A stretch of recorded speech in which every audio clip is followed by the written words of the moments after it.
Dear students, previous class में हमने पढ़ा था कि हम किस तरीके से किसी भी परम्यूटेशन को रिप्रेजेंट करेंगे। ठीक है, उसका जो टू लीनियर जो लिखने का जो तरीका होता है, द्विपंक्ति जो संकेतन में उनको लिखने का तरीका है, वो हमने देखा था वहाँ पर।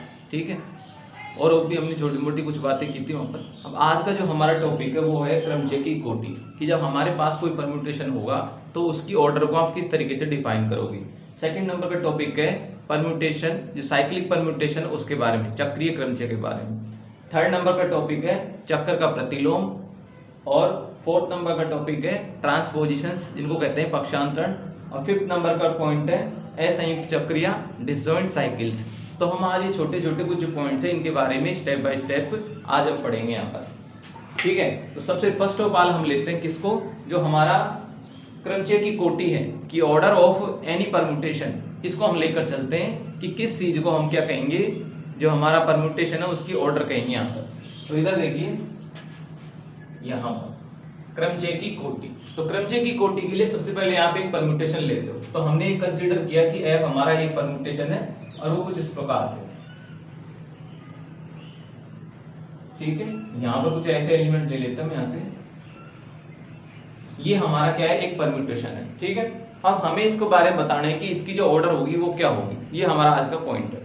तो इसकी ऑर्डर के लिए हम बात करें कि मैं इसकी बार बार इसी के साथ इसकी मैं जो गुणन संक्रिया है, क्रमचय जो गुणन है, जिसको हमने पिछली बार जो पढ़ा था हमारी क्लास में, उसमें पढ़ा था कि ये हमारा क्या एक परम्यूटेशन है। अब मैं इसी के साथ संक्रिया कराता हूँ, यानी क्या ज्ञात करता हूँ, एफ स्क्वायर ज्ञात करता हूँ, चाहे आप इसको ऐसे लिख सकते हो, एफ स्क्वायर, फिर मैं एफ क्यूब ज्ञात करूंगा, फिर मैं एफ फोर ज्ञात करूंगा। तो इस तरीके से बार बार ज्ञात कर रहा हूँ यहाँ पर, तब तक ज्ञात करता रहूंगा जब तक कि मुझे इस प्रकार के रिजल्टों का आंसर आइडेंटिटी, यानी पर जो हमारा तत्समक क्रमचय है, जिसको हमने लास्ट क्लास में पढ़ा था, तो वो हमें जब तक नहीं प्राप्त हो जाता तब तक इस प्रोसेस को दोहराते रहेंगे। और जहां पर ऐसा मिल जाता है आपको, तो वो नंबर किस वैल्यू के लिए ऐसा मिला है, तो वही आपका क्या कहलाएगा, इस परम्यूटेशन की ऑर्डर कहलाएगी।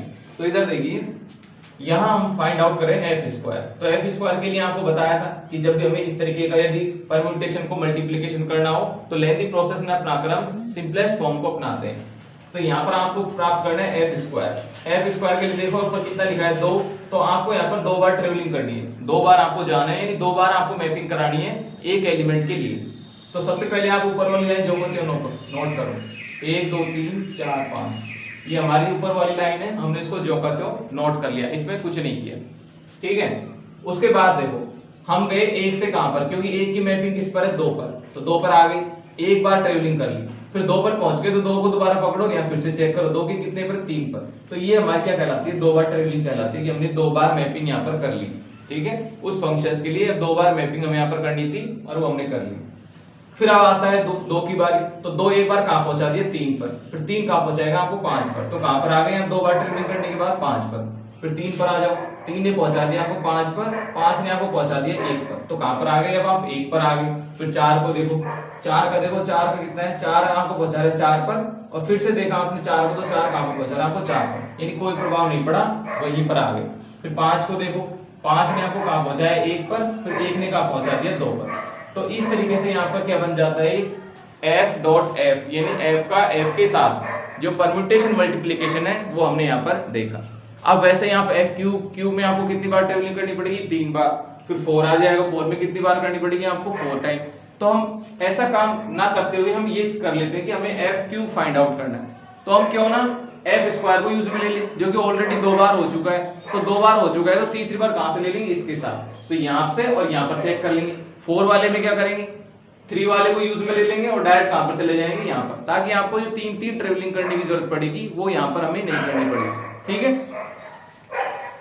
तो एफ क्यूब के लिए देखो, एफ क्यूब के लिए क्या मिलेगा आपको, 1 2 3 4 एंड 5। जो ऊपर वाली लाइन है हमारी को जो भी तो नोट कर ली, नीचे वाली में देखो ऑलरेडी 3 आ चुका था ना, 3 का देखो यहाँ पर कितना आ रहा है, 5। ठीक है, अब हमें यहाँ पर 3 बार नहीं करना पड़ा, क्योंकि 2 बार तो हम पहले इस्तेमाल कर चुके हैं इस वाले को, और इस वाले की सहायता से ऊपर वाले में पहुंच गए, तो 2 और 1 कितने हो गए, 3 हो गए, 3 बार ट्रेवलिंग। अब देखो, तो 1 ने कहा पहुंचाया 3 पर, और 3 ने कहा पहुंचा दिया 5 पर, हो गया 5।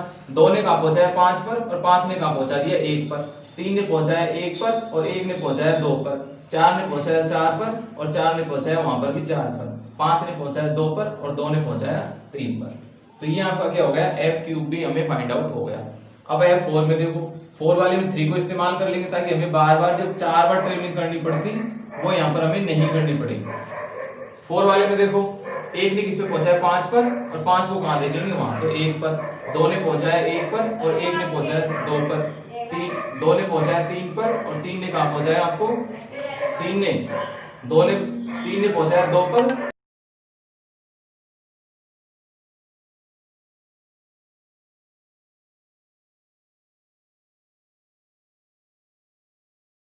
कहां तक ट्रेवलिंग कर चुके थे, हमने यहां तक इसको चेक कर लिया था कि हमें 4 के लिए जाना है, तो 4 के लिए हमने देखा था यहाँ पर 3 का 2 पर आ रहा है और 2 के लिए देखा 2 का कहां पर आ रहा है 3 पर, तो हमारा वही 3 पर मिल गया। 4 के लिए 4 पर, ऊपर भी 4 के लिए 4 पर, तो यहाँ कितना मिलेगा आपको 4। 5 वाले के देखो, 5 ने कहां पर दिया आपको 3 पर और 3 ने कहां दिया आपको 5 पर, तो वही चीज आपको यहाँ से फिर से मिल जाएगी। यानी आपने क्या देखा कि हमने जो परम्यूटेशन एफ लिया था उसकी हमने उसी एफ के साथ 4 बार संक्रियाएं कराई, देखो F dot F dot F, और तब जाके आपको क्या मिला, देखो वही रिजल्ट मिला जो हमें चाहिए था, यानी हमें क्या मिल गई यहाँ पर आइडेंटिटी। ठीक है, तो यहाँ पर जो वैल्यू हमें मिली है सबसे छोटी वैल्यू है, क्योंकि इससे आगे आपको और भी मिलेंगी वैसे ऐसा करने पर। वैसे 8 के लिए भी ऐसा ही होगा, फिर 12 के लिए भी ऐसा ही होगा, फिर बात करें 16 के लिए, 16 के लिए भी ऐसा होगा, फिर 20 के लिए भी ऐसा ही होगा, लेकिन हम तो सबसे छोटी चाहते थे, तो सबसे छोटी हमें यहाँ पर मिल गई किसके रूप में, 4 के रूप में। ठीक है, तो हम क्या कहेंगे कि जो 4 है वो हमारे इस एफ की क्या है, कोटि है यहाँ पर। ठीक है, कि हमारा जो परम्यूटेशन एफ था उसकी कोटि कितनी है, 4 है। ठीक है, तो पहले इसकी डेफिनेशन पढ़ लेते हैं, यहाँ पर हम इसकी डेफिनेशन लिख लेते हैं। तो डेफिनेशन थी हमारी इस प्रकार से, डेफिनेशन इस तरीके से लेंगे, किसी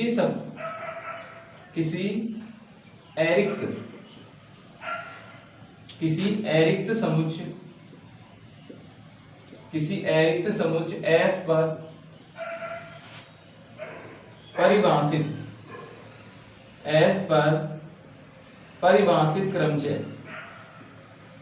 परिभाषित क्रमचय F की कोटि वह न्यूनतम पूर्णांक होता है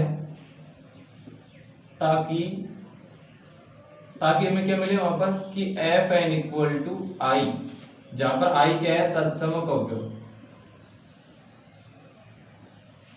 प्राप्त हो। वह न्यूनतम पूर्णांक n होता है, यहाँ पर n लिख लेना, वह न्यूनतम पूर्णांक n होता है ताकि f की पावर यदि मैं n लगाता हूं, यानी f की संक्रिया मैं f के साथ n टाइम करता हूं, तो रिजल्ट मुझे कितना मिलता है, आइडेंटिटी। ठीक है, तो इस कंडीशन में से n को हम क्या कहेंगे, यहाँ पर इसकी कोटि कहेंगे, यहाँ पर किसकी, हमारे इस परम्यूटेशन f की कोटि यहाँ पर कहेंगे। फिर ये आपका एग्जाम्पल होगा। ठीक है, तो पहले डेफिनेशन, उसके साथ आपने एग्जाम्पल नोट कर लिया, और देखो एक एग्जाम्पल और कर लेते हैं ताकि अच्छे से क्लियर हो जाएगा आपका। एक एग्जांपल और कर लेते हैं, जी नाम का एक दूसरा है वहां पर जो है A B C, यहाँ ले लेता हूं मैं A B C D, 4 element है, नीचे लिख दिया C D A, इस तरीके से। ठीक है, ये हमारा क्या है, एक अलग दूसरा परम्यूटेशन है। तो यहाँ पर भी आपको इसी तरीके से प्राप्त करना है कि पहले G2 प्राप्त करोगे, G2 प्राप्त करने के लिए आपको क्या करना पड़ेगा, वही G एक परम्यूटेशन है, यहाँ पर भी आपको इसकी फाइंड आउट करनी है ऑर्डर की, इसकी ऑर्डर कितनी होगी या ऑर्डर किस चीज की वैल्यू को आप कहते हो, तो सारी चीज हमें हमसे आनी चाहिए यहाँ पर। तो A हमारा क्या था, एलिमेंट था, उसकी मैपिंग कहाँ पर हो रही है, B पर, B था B की C पर, C की D पर, D की A पर, तो हमने G देख लिया। G स्क्वायर के बारे में क्या कहेंगे यहाँ पर कि A की मैपिंग कहाँ पर होती है, B पर, तो पहले मैं ऊपर वाली लाइन लिख लेता हूँ क्योंकि ये हमेशा समान रहती है, किसी भी परम्यूटेशन में ऊपर वाली लाइन कोई चेंज नहीं होती, क्योंकि वहां से हमारा फंक्शन वैल्यू लेता है और आगे उसको चेंज करता है आगे जाके। तो A रखने पर क्या है, B, यहाँ पर स्क्वायर है तो 2 बार ट्रेवलिंग करनी पड़ी, तो A ने कहाँ पहुंचा है, B ने, फिर B ने कहाँ पहुंचा दिया आपको C पे, तो क्या मिलेगा आपको A का C। B वाले को देखो, B ने पहुंचा है C पर, C ने कहाँ पहुंचा है D पर, C ने पहुंचा है D पर और D ने कहाँ पहुंचा है A पर, D ने पहुंचा है A पर, A ने कहाँ पहुंचा है आपको B पर, तो यहाँ आपको क्या मिलेगा, G स्क्वायर। फिर देखिए G क्यूब के लिए देखो ऑलरेडी G स्क्वायर आ चुका है, तो यहां से गए, ये ले लिया A B C D। ठीक है, ये हमने ले लिया यहाँ पे। अब A ने आपको कहां पहुंचा दिया था, G स्क्वायर वाले में। अब देखो वैसे तो हम 3 बार करते, वैसे तो हमें ट्रेवलिंग 3 बार करनी पड़ेगी, लेकिन हमारे पास ऑलरेडी 2 बार यहाँ पर कर चुके हैं, तो सिर्फ एक बार यहाँ से और कर लेंगे। तो ऐसा करने पर हमारे पास 3 जो हमें करनी थी ट्रेवलिंग वो हमें यहाँ पर प्राप्त हो जाएंगी।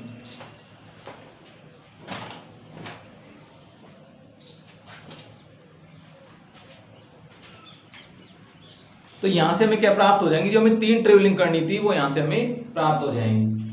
तो उसके लिए देखो जी क्यूब के लिए ऑलरेडी 2 हो चुकी है, तो ए ने कहा पहुंचाया सी पर और सी ने कहा पहुंचा दिया डी पर, तो फाइनली हमें क्या मिल जाएगा डी। बी ने पहुंचाया आपको डी पर और डी ने पहुंचाया आपको ए पर, सी ने पहुंचाया ए पर और ए ने पहुंचाया बी पर, डी ने पहुंचाया आपको बी पर और बी ने पहुंचाया सी पर। तो इस तरीके से हमारे पास क्या मिलेगा, जी क्यूब भी हमें प्राप्त हो जाएगा। फिर देखो जी फोर के लिए क्या करेंगे, ऊपर वाले लाइन पे एज इट इज नोट कर लेंगे ए बी सी डी।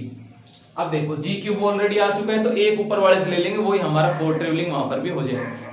तो ए का कितना आया डी और डी का देखा ए, बी का कितना आया ए और ए का कितना आया बी, सी का आया बी, सी का बी है ना यहाँ पर, और वहां बी का कितना आ गया सी, डी का यहाँ पर कितना है सी और उधर से सी का देखा तो कितना आ गया डी। तो देखो क्या प्राप्त हो गया आपको ऐसा करने पर, वही आई यानी आइडेंटिटी परम्यूटेशन हमें यहाँ पर प्राप्त हो गया जो हमें चाहिए था। हमें यहाँ पर भी क्या प्राप्त हो गया, आइडेंटिटी परम्यूटेशन। तो क्या लिखेंगे यहाँ पर, हमें यहाँ पर क्या प्राप्त हो गया कि जो जी का ऑर्डर है, ऑर्डर ऑफ जी, या कहीं जी की कोटि, जी की कोटि, तो जी की कोटि कितनी हो गई यहाँ पर 4, क्योंकि हमें जी के साथ 4 बार संख्या कराने पर हमें आइडेंटिटी परम्यूटेशन प्राप्त हो गया। सो हमने क्या कह दिया कि जी की कोटि भी कितनी हो गई, 4 हो गई। ठीक है, तो इस तरीके से हमें हमारे पास कोई भी परम्यूटेशन होगा तो हमें बार बार उसकी ट्रेवलिंग करानी तब तक करानी है जब तक कि हमारा काम नहीं बन जाए। अब G4 याद करना है तो गुणा करने की कोई जरूरत नहीं है आपको, सीधा आप ये ध्यान रखना कि आपको 4 बार ट्रेवलिंग करनी है उसी के अंतर्गत। तो 4 लाइन गिनते जाओ, बस ये देख लेना कि जो यहाँ पर एंड हो रहा है उसी को नेक्स्ट लाइन में आप मानोगे, नेक्स्ट लाइन में उसी को मानोगे जो हमारा एक मैपिंग होने के बाद जो रिजल्ट आता है नेक्स्ट लाइन में उसी को मानोगे कहाँ पर है वो।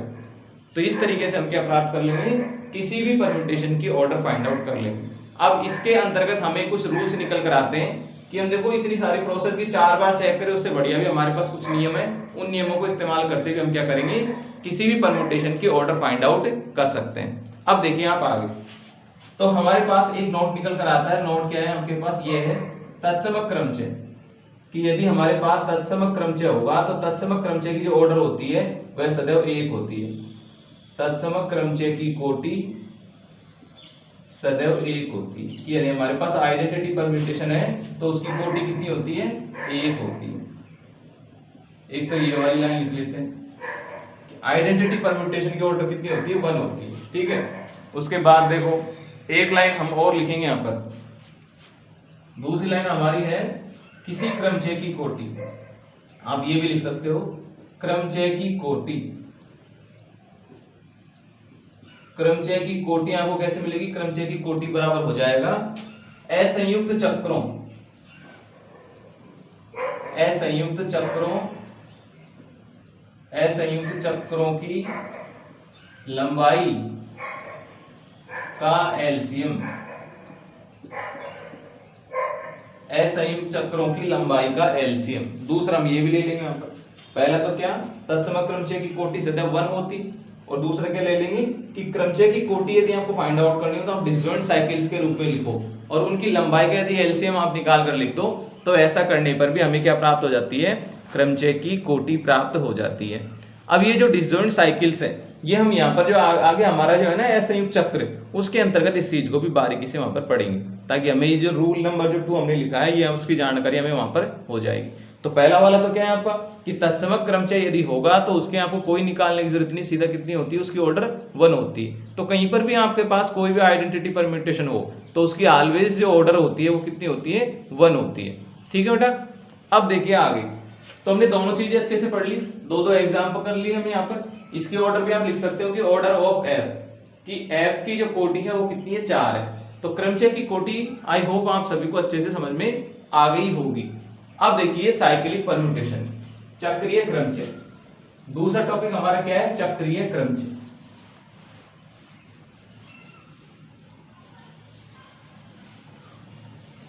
चक्रीय क्रमचय को पहले हम सीधा समझते हैं कि चक्रीय क्रमचय होता क्या है। चक्रीय क्रमचय, ठीक है, तो जैसे मेरे पास एफ नाम का कोई क्रमचय है वो इस प्रकार से,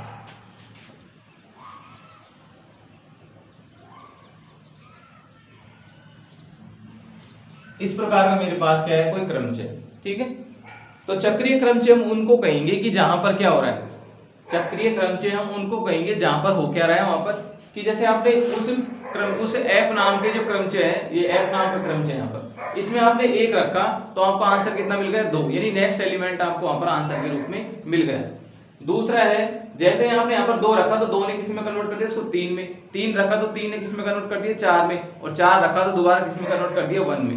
तो जब तक हमारा एंड का एलिमेंट दोबारा उसी एलिमेंट पे हमको दोबारा नहीं लिया था, ऐसे क्रमचयों को हम क्या कहेंगे, क्या कहेंगे, चक्रीय क्रमचय कहेंगे। वहां पर जब हमारा किसी परम्यूटेशन में जहां से शुरुआत हो रही है और घूमता हुआ परम्यूटेशन दोबारा उसी एलिमेंट पर दोबारा यदि आ जाता है, यानी पूरा चक्र पूरा कर लेता है वहां पर, तो ऐसे परम्यूटेशन हमारे क्या कहलाते हैं, साइक्लिक परम्यूटेशन या कहीं चक्रीय क्रमचय वहां पर हमें वो कहलाते हैं, ठीक है।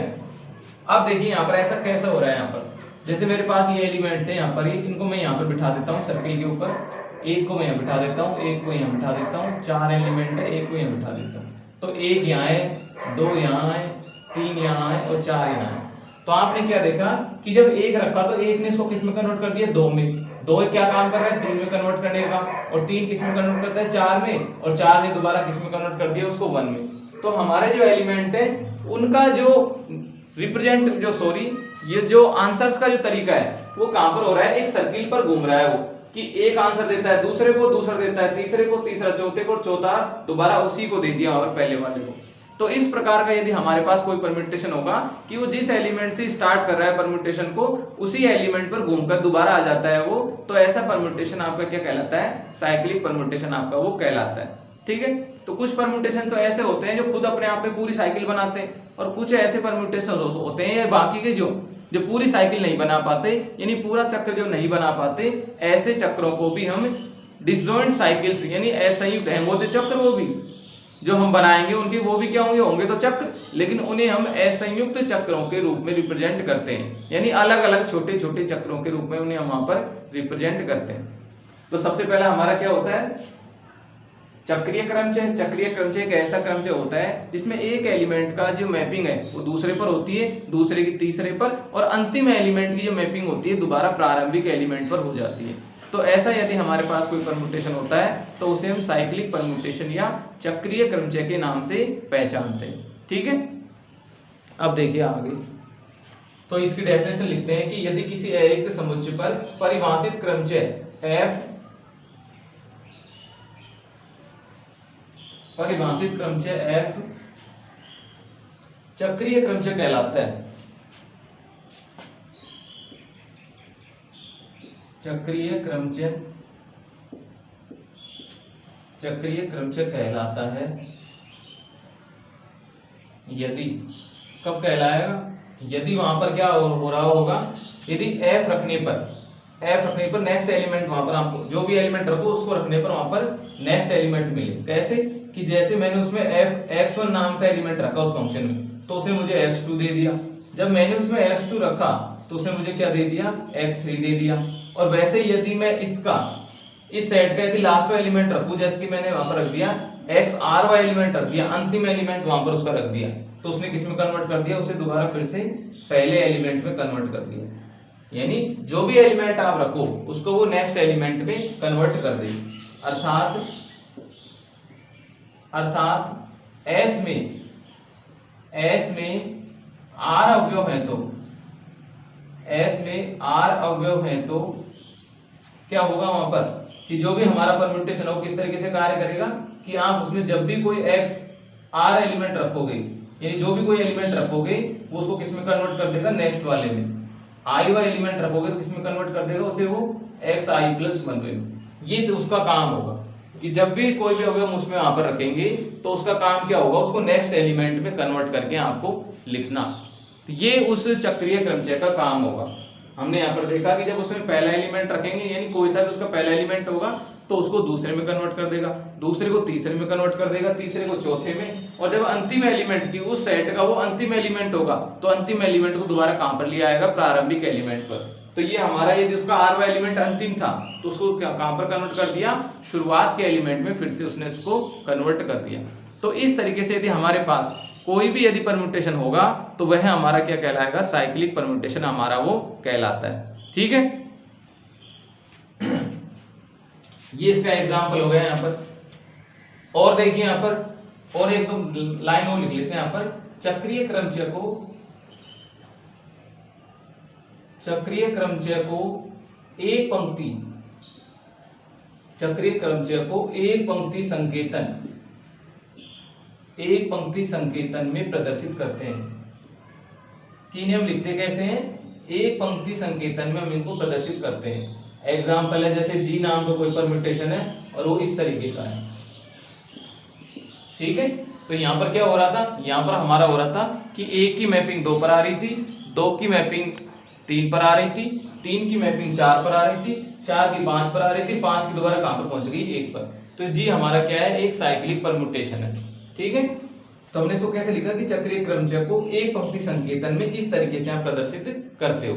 जो साधारण जो परम्यूटेशन होते हैं उनको हम 2 लाइनों में लिखते हैं, और जो साइक्लिक परम्यूटेशन होगा उसको हम कितना लाइनों में लिखेंगे, 1 लाइन में वहां पर हम उनको लिखेंगे। ठीक है, और देखो अगली बात इसकी क्या है,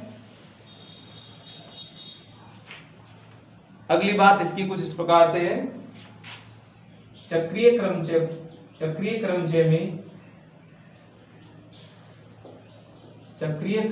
में अवयवों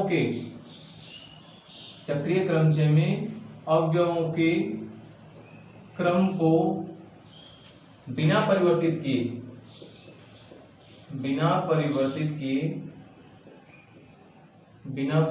किए कई प्रकार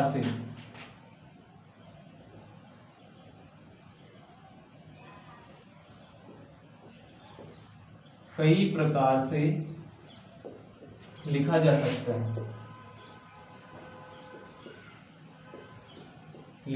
सकता है। ठीक है, जो हमारा जो साइक्लिक परम्यूटेशन होगा उन्हें हम कई प्रकार से लिख सकते हैं, उनके ऑर्डर में बिना कोई फॉल्ट किए, उनका ऑर्डर जैसा है वैसा का वैसा। एग्जांपल आपके सामने नीचे वाले को ले लिखते हैं, जैसे जी आपका साइक्लिक परम्यूटेशन है इस तरीके का। ठीक है, अब ये जैसा है वैसा का वैसा आप इसको कैसे लिख सकते हैं, आप इसको ऑर्डर क्या था, 1 के बाद 2 आता है, 2 के बाद 3 आता है, जो जिसके बाद आता है उसको वैसा ही रहने दो, और फिर आप उसको लिखो अनेक प्रकार से। कैसे, 2 है, 2 के बाद क्या आ रहा है, 3 आ रहा है, 3 के बाद 4 आ रहा है, 4 के बाद 5 आ रहा है, और 5 के बाद हम जानते हैं क्या आता है, दोबारा 1 आता है, तो इसको ऐसे भी लिखा जा सकता है। और देखो 3 से चालू कर दो, 3 के बाद क्या आता है 4, 4 के बाद 5, 5 के बाद 1 और 1 के बाद 2। तो इनके ऑर्डर को हमने चेंज नहीं किया, और बाकी ने आप कई तरीकों से आप इसको लिख सकते हो। ठीक है, जितने भी तरीके आपके पास वहां पर हो सके उन सभी तरीकों से हम उनको लिख सकते हैं। बस आपको ध्यान ये रखना है कि उनका ऑर्डर प्रभावित नहीं होना चाहिए, कि जो क्रम वहां पर था वो उसी प्रकार का रहे, उनके क्रम में कोई भी आंशिक भी हमें परिवर्तन वहां पर नहीं करना। ठीक है, और देखिए आगे, ये हो गई आपकी डेफिनेशन कंप्लीट हो गई होगी ना ये। अब देखिए और आगे,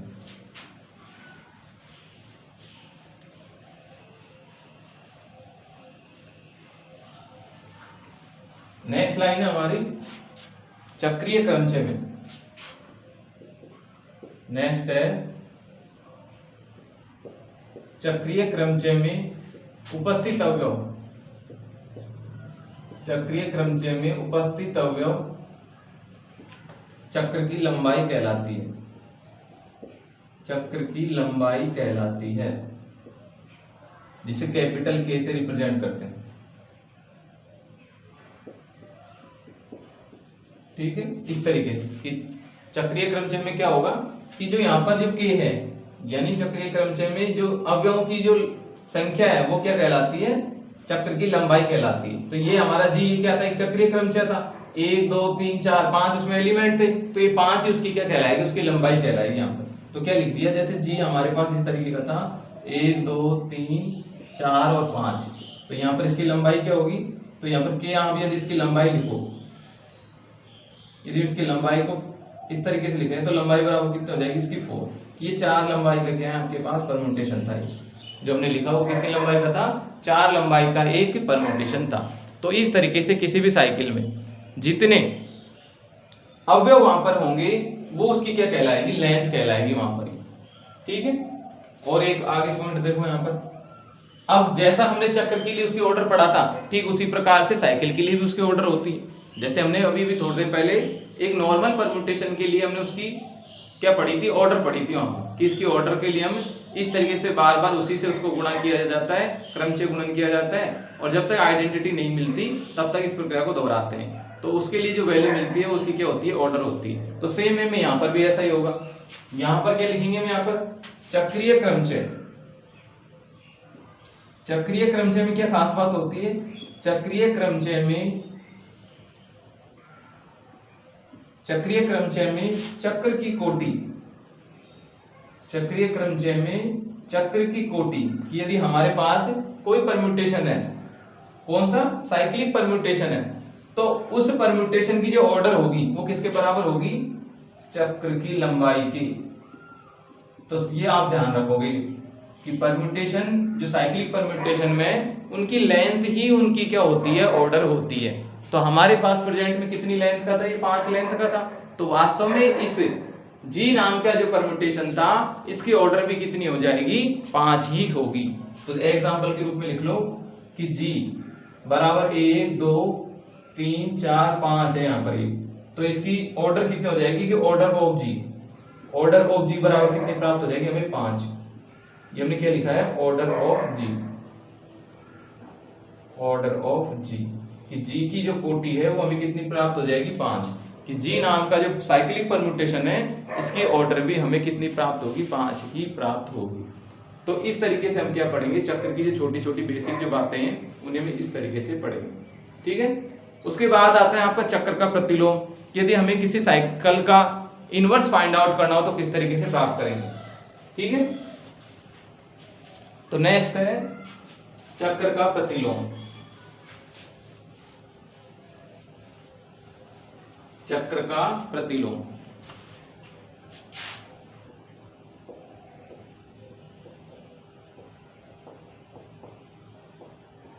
चक्र का प्रतिलोम, इनवर्स ऑफ साइकिल।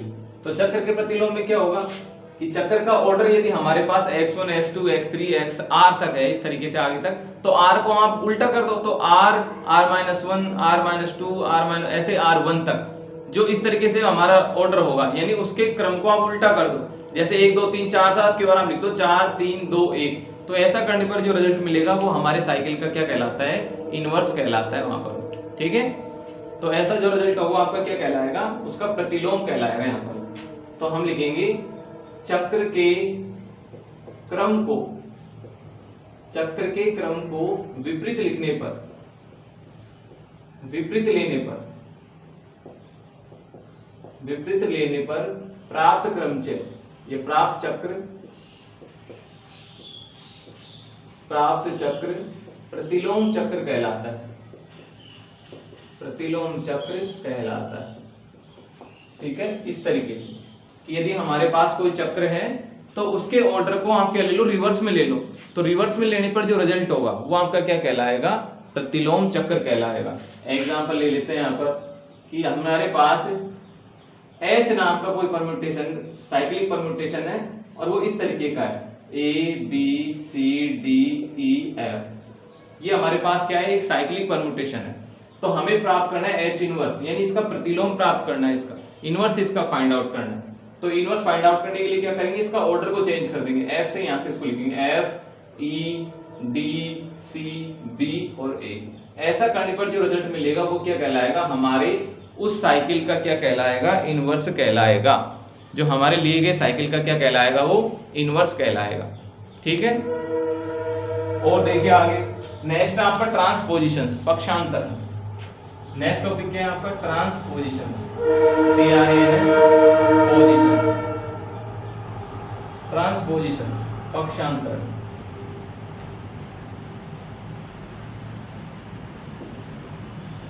पक्षांतरण किनको कहेंगे यहाँ पर, कि यदि हमारे पास जो साइकिल्स में जो एलिमेंट अवेलेबल होती हैं, उन एलिमेंटों की जो काउंटिंग है, उनकी जो संख्या है, उनको हम क्या कहते हैं, वो साइकिल की क्या कहते हैं, उसकी लेंथ कहते हैं। कि हमारे पास यदि कोई साइकिल अवेलेबल है तो साइकिल में उपस्थित अवयवों की संख्या को क्या कहते हैं, हम उस साइकिल की लेंथ कहते हैं जो हमने यहाँ पर देखा था। यहाँ देखो, चक्रीय क्रमचय में उपस्थित अवयव चक्र की लंबाई कैपिटल के कहलाते हैं। ठीक है, ये बात हमने मान ली कि हाँ चलो इसको क्या कहते हैं, इसकी लंबाई कहते हैं। लेकिन हमें देखना है पक्षांतरण, कि पक्षांतरण आप किसको कहोगे। तो पक्षांतरण के लिए हमारी डेफिनेशन बिल्कुल सिमिलर है इसके जैसे बिल्कुल। यदि आपको ये बात समझ में आती है तो पक्षांतरण में कोई दिक्कत नहीं आएगी। तो पक्षांतरण की डेफिनेशन कैसे होती है, यदि किसी साइकिल की लेंथ 2 होती है तो वह क्या कहलाता है, पक्षांतरण कहलाता है। दोबारा, यदि किसी चक्रीय क्रमचय की कोटि 2 हो, केवल और केवल कितनी हो, 2 हो, तो ऐसा जो साइक्लिक जो परम्यूटेशन है या ऐसा जो चक्रीय क्रमचय है वो हमारा क्या कहलाता है, पक्षांतरण कहलाता है। ठीक है, तो यही इसकी डेफिनेशन है। क्या है इसकी, दो लंबाई का प्रत्येक क्रमचय, प्रत्येक चक्रीय क्रमचय, दो लंबाई का प्रत्येक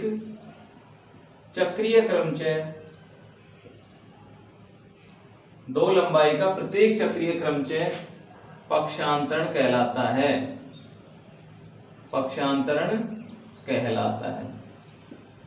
लेकिन उसकी लेंथ कितनी होनी चाहिए, सिर्फ 2। यदि हमारे पास दो लंबाई का कोई भी ट्रांसपोजिशंस हो, वो कोई भी साइक्लिक परम्यूटेशन हो, तो उसे हम क्या कहेंगे, ट्रांसपोजिशंस कहेंगे। ठीक है, जैसा मैं यहाँ पर लिखूं, इसके एग्जांपल्स लिखूं कि ये मेरे पास कुछ f है, एक g है, एक h है, k है। ये मेरे इस प्रकार से मेरे पास कुछ परम्यूटेशंस हैं और वो भी साइक्लिक, और ये इस प्रकार के हैं a b, एक ऐसा हो गया f q r लिख दिया उसमें एलिमेंट, एक ऐसा है 1 2, एक है आपका 4 5, तो है तो सारे के सारे साइकिल, है तो चक्र, लेकिन इनमें चक्रों की लंबाई कितनी है, यहाँ पर इनकी 2।